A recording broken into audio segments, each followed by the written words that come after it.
This is how to install template on Premiere Pro, so you can start using the template to create your videos easily.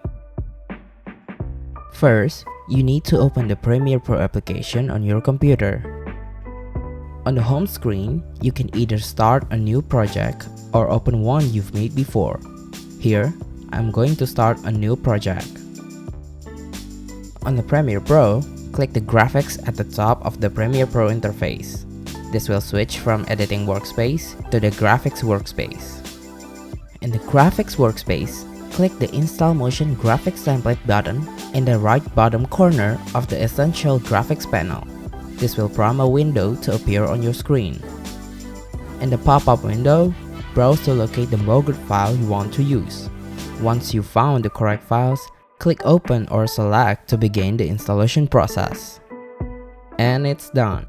You can now find the template in the Essential Graphics panel.